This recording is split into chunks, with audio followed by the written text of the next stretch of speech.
오늘 본문 이 12장의 배경은 그동안 힘써왔던 성전 재건의 모든 여정 끝앞에서 모두가 다 함께 모여 하나님이 하신 이 회복의 역사를 다 같이 기리고 있는 그런 장면입니다. 하나님은 느헤미야를 통해 성전 재건의 비전을 주십니다. 그리고 느헤미야에게 주신 이 비전은 완전히 황폐화되어 버린 이 예루살렘을 다시 회복하는 인구 재정착 사업으로 이어지게 되는 것이죠. 포로로 살았던 이스라엘 백성들을 무려 70년이라는 긴 세월이 이른 이후 하나님은 다시 예루살렘 본향으로 그들을 귀환시킵니다. 그런데 여기서 문제는 무엇이냐면 이 일이 진행되는 모든 과정 속에서 사실은 너무나도 많은 악재들이 있었다는 것이죠. 성전 건축을 방해하려는 세력들이 나타났고요. 또 백성들을 내 기한에 또 이 성전이 재건되는 이 모든 과정 속에서 그들을 경계했던 그런 세력들도 있었다는 것입니다. 그리고 그들을 항상 주시하면서 어떻게 하면 해방을 놓을까, 어떻게 하면 방해할까, 어떻게 하면 저 성전 재건이 완전히 무용지물 될 수 있는 그런 일들이 일어날까, 이런 것들에 대해서 깨를 가졌던 세력들 또한 또 너무나 많았다는 것입니다. 근데 여러분, 이 성전 재건은 정말 이런 상황들을 볼 때마다 하나님의 기적이 정말 없이는 절대로 될 수 없는 그런 엄청난 대규모 사업이었다는 사실은 우리가 그냥 말씀을 읽으면서 그냥 넘어온 것들이 많지만 그들의 현실, 그들의 상황이 들어가 보면 정말 하나님의 기적이 없이는 될 수 없는 그런 사업이었다는 것이죠. 근데 여러분, 참 신기합니다. 이게 말씀을 읽다 보면서도 늘 이게 성경을 이렇게 접하면 깨닫게 되는 것들이 있는데, 그럼에도 참 우여곡절이 이렇게 많음에도 불구하고 결국 이 모든 일은요 다 끝이 납니다. 결국 끝이 나는 것이죠. 여러분, 이것인 것 같아요. 하나님은 우리에게 무언가를 맡기실 때 일을 그냥 맡기시고 그냥 그것을 두고 보시는 분이 아니라 우리에게 맡기시는 그 순간부터 하나님은 저 자신의 일을, 자신이 해야 될 일을 그 가운데 우리에게 맡기신 이후에 자신이 해야 될 일을 준행하고 계신다는 것입니다. 그래서 하나님은 우리 보고 일을 해라고 그냥 맡기시는 분이 아니라 우리를 통해 일하시는 분이다라는 것을 여러분 꼭 기억하셔야 됩니다. 자신의 놀라운 역사를 우리를 통해, 순종하고 믿음으로 나아가는 우리를 통해 일하신다는 거죠. 그래서 하나님의 기적은 믿고 순종하는 사람을 통해서 그 역사가 나타난다는 사실을 오늘 말씀을 통해서 우리는 깨닫게 되는 것입니다. 오늘 이 성전 재건의 놀라운 역사가 믿음과 순종으로 나아간 느헤미야와 이스라엘 백성들을 통해 나타났다는 것이죠. 이렇게 하나님이 베푸신 기적으로 성전 재건을 마친 느헤미야는 여러분, 이제 종교 제도의 재정비 사업에 돌입합니다. 그냥 이제 성전 재건이 되었다고 그도 그곳에서 멈추는 것이 아니라 이제 그 안에 내부를 다지는 일들을 감당하죠. 먼저는 무엇을 하냐면 제사장들과 레위인들의 가계를 조사합니다. 스룹바벨과 함께 1차 기한을 했던 제사장들과 레위인들의 명단이 오늘 기록된 것이죠. 그리고 다음으로는 예수아의 아들 요야김, 당시에 이 요야김이 누구냐면 이 당시의 제사장들과 레위인들의 명단, 요야김부터 시작해서 나온 명단들은 당시의 제사장들, 그리고 그때 함께했던 레위인들의 명단을 함께 기록하고 있는 것이죠. 또 이 이후 드디어 무엇을 하냐면 성각 봉헌식을 드리는데 많은 사람들이 예루살렘에 모여 악기로 찬양하고 성각을 따라 행진하며 기쁜 마음으로 하나님께 표현하는, 오늘 사실 이 봉헌식의 시작을 오늘 알리는 오늘 그 말씀이 바로 12장의 말씀인 겁니다. 그리고 그들이 무엇을 하냐? 제사장들과 레위인들의 생활 보장을 위해서 11조 제도를 또 만듭니다. 그런 것들을 근데 그냥 만든 것이 아니라 이것이 기쁨으로 마음을 모아져서 확립되게 되는 것이죠. 오늘 이 느헤미야의 이 행보를 보면서 깨닫게 되는 것은 하나님의 목적은, 또 하나님의 관심은 성벽이 또 성전이 세워지는 것으로만 끝나는 것이 아니라 자신의 백성, 곧 언약의 백성인 이스라엘 백성들에게 바로 하나님이 그 한 명 한 명을 향한 계획들이 또한 아름답게 세워지는 것, 이것이 바로 하나님의 계획이었다. 하나님의 이 성전 재건의 최종적인 목적이었다는 것을 깨닫게 됩니다. 결국 이거예요. 하나님은 한 사람 한 사람 한 사람에게 관심이 있다는 거예요. 한 건물 한 건물 한 건물에 관심 있는 것보다, 그것보다 한 사람 한 사람 한 사람, 조금 더 깊이 말하면 한 영혼 한 영혼 한 영혼에게 하나님이 더 관심이 있다는 겁니다. 이 마음을 깨달은 사람이 누구냐면 느헤미야였던 거예요. 이런 하나님의 마음을 깨달았던 자가 누굴까? 바로 그가 느헤미야였다는 겁니다. 그는 그 마음을 깨달은 이유부터 뭡니까? 눈에 보이는 성전뿐만 아니라 눈에 보이지 않는 성전, 즉 백성 스스로가 하나님의 거룩한 성전으로 세워지는 것을 너무나도 중요하게 여겼다는 것입니다.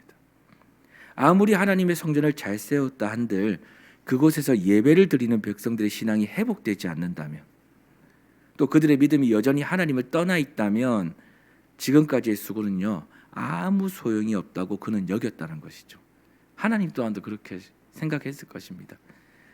그래서 느헤미야가 했던 일, 바로 성전이 하나님이 거하시는 거룩한 전으로서의 역할을 잘할 수 있도록 바로 그곳에서 예배를 드리는 백성들이 온전하게 세워지는 것.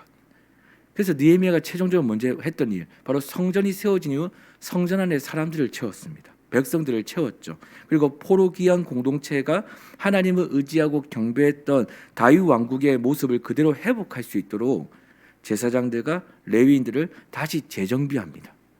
재정비하는 거죠. 아주 중요한 일, 예배를 준비할 수 있는 사람들을 재정비합니다.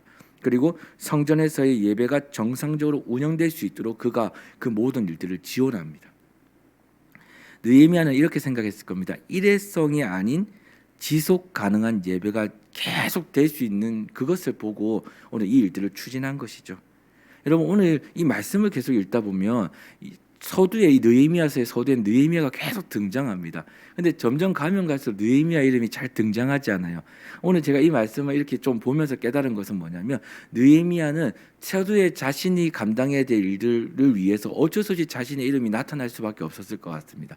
52일 만에 성벽 이 재건이 이루어지는 그 순간까지도 자신의 이름이 드러나거든요. 근데 그 이후부터 무슨 일을 하냐면 사람들을 한 명 한 명 세웁니다. 자신이 점점 나타나지 않아요. 여러분, 하나님의 일이 그런 것 같습니다. 우리가 세워질 때가 있고요, 때로는 누군가를 세워야 될 때가 있습니다. 누군가를 세워야 될 때는요, 때로 우리 이름이 나타나지 않아도 될 것 같습니다. 왜냐하면 그때 하나님이 이 사람을 세우는 데 집중되어 있기 때문에 그렇습니다. 이게 공동체거든요. 어떨 때는요 이 사람이 세워집니다. 어떨 때는 저 사람이 세워집니다. 우리는요 항상 우리가 어떤 심성 속에 리더가 되어야 된다는 마음을 가진 사람들도 있고요, 아니면 어떤 사람들은 항상 조력자로서 누구 돕는 자리에 있어야 된다는 생각을 할 때도 있습니다. 그런데 하나님의 입장에서는 이 사람을 오늘 세울 때가 있고요, 하나님의 입장에서 저 사람이 오늘 돕는 사람으로서 늘 리더였지만 돕는 자리에 가야 될 순간이 또 그렇게 사용하실 때가 있다라는 것입니다. 다 다릅니다. 근데 우리 공동체가 어떤 일을 해야 되는가? 그때 해야 될 일은 뭐냐면, 하나님이 이 사람을 세우신다 했을 때는 우리가요 때론 리더의 자리에 있더라도 우리가 이 사람을 돕는 자의 위치에 가야 되는 겁니다. 겸손히 하나님의 그 말씀에 그 의도에 순종해서 그 겸손한 자리에 가서 그들을 세웁니다. 여러분, 이 공동체가 그렇습니다. 리더가 항상 리더가 아닙니다. 조력자라 해서 늘 조력자가 아닙니다. 하나님이 세우실 때가 있습니다. 하나님이 돕는 자로 쓰실 때가 있습니다. 그 자리에 순종하는 거죠. 오늘 느헤미야는 계속해서 사람들을 한 명 한 명 세웁니다. 완전한 예배 공동체가 되기를 소망하며 한 사람 한 사람을, 제사장을 세우고 레위인들을 세우고 또 우두머리를 세우고 각각의 모든 역할들을 그들을 세워서 그들이 온전한 일을 할 수 있도록 계속해서 힘쓰고 있는 것이죠. 여러분, 그가 먼저 보여준 게 뭐냐? 바로 그가 온전한 성전이 되는 것, 그가 예배의 자리에서 예배자로서의 온전한 성전이 되는 것을 보여주고 그 삶으로서의 본을 보여주고 있는 것이죠. 여러분, 이처럼 오늘 이 말씀을 통해 우리에게 보여주는 것은 이겁니다. 외적인 신앙보다 하나님께 합한 자로서의 내면의 신앙을 소유하는 것, 그것을 소망하는 자들이 바로 우리가 되어야 된다는 것을 오늘 이 말씀은 사실 우리에게 이야기해주고 있는 거라 생각합니다. 교회, 그리고 우리의 신앙의 진짜 부흥이 무엇일까? 오늘 이 말씀은 사실은 이들에게 부흥이 일어난 거거든요. 무엇일까? 예배를 통해 이것입니다. 우리의 내면이 진짜 하나님의 속성으로 변하는 것입니다. 여러분, 부흥의 시작은 갑자기 사람이 확 이렇게 많아지는 이런 것으로 먼저 시작된 거예요. 이거는 열매일 수 있습니다. 이것을 꼭 따라오게 될 수 있는 어떤 요소일 수 있습니다. 근데 첫 번째 시작은 뭐냐면 우리의 마음과 우리의 신앙과 우리의 모든 것이요, 이 하나님의 속성으로 다 바뀌는 겁니다. 그러니까 하나님의 속성, 하나님의 성품, 하나님의 뜻, 하나님의 계획, 또 하나님의 꿈, 하나님의 의도, 하나님의 모든 것을 우리의 삶이 집중되고 변화되는 것이죠. 우리가 예수님을 따라 살고 예수님을 닮아 사는 것, 이것이 제일 먼저 예배를 통해 우리의 삶에서 일어나야 되는 부흥이라는 것입니다. 그리고 그렇게 내면이 하나님의 속성으로 부흥된 우리를 통해 우리가 가는 곳곳마다 외적인 부흥들이 일어나는 것이죠. 우리가 가는 곳마다 우리가 변화되어 우리가 부흥됨으로 말미암아 하나님의 속성으로 부흥된 순간부터 어떤 됩니까? 우리의 삶을 통해 하나님이 나타납니다. 예수님이 증거됩니다. 저절로 바뀌었거든요. 그러다 보니까 전도를 하라고 말하기 이전에 이미 그들이 압니다. 아, 예수를 믿는 사람이구나. 다르구나. 이것을 깨닫게 되는 것이죠.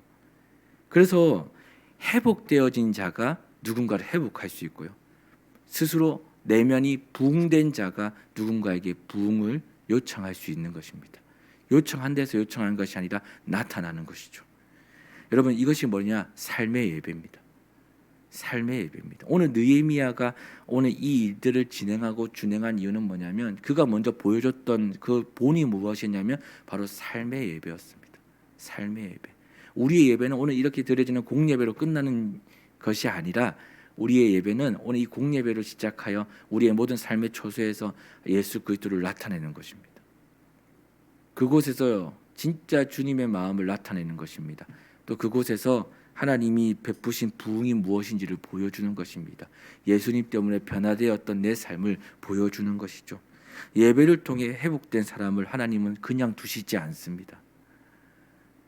그 회복된 그 사람을 통해서 하나님은 또 누군가를 그가 가는 곳곳마다 그곳에서 변화시킵니다. 여러분, 이게요 진짜 전도입니다. 오늘 이 자리에 있는 여러분과 제가 언제 어디서나 믿음과 회복과 부흥을 이루는 그런 복된 삶을 누리셨으면 좋겠습니다. 여러분, 오늘 이 말씀을 통해 우리 안에 온전하고 거룩한 성전이 아름답게 세워지기를 소망합니다. 그리고 우리 안에서 이 공동체 안에서도 하나님의 뜻이 무엇인지 그때마다 분별하여 때로는 내가 돕는 자의 자리에서, 때로는 내가 앞서서 하나님이 세우신 그 자리에서 최선을 다하는 것, 그리고 이 공동체가 예배 공동체로서 온전히 세워지기를 정말 꿈꾸고 느헤미야와 같이 정말 하나님의 그 놀라운 일들이 다 이루어지는 것, 주의 목적을, 주님의 그 의도와 목적을 정확하게 알아서 그것을 크게 보며 한 사람 한 사람을 아름답게 세우는 일을 감당하는 것, 오늘 앞서 예수를 믿은 우리가 해야 될 일이 바로 그것이 아닌가라는 생각을 해봅니다. 오늘 이 말씀을 통해 다시 한번 우리의 삶에 오늘 이런 부흥이, 이 믿음의 회복과 부흥이 온전히 이루어지는 그런 하루가 되기를 간절히 소망합니다. 오늘 하나님이 주신 큰 은혜가 우리 모두에게 있기를 진심으로 기도하고 다시 한번 소망하겠습니다.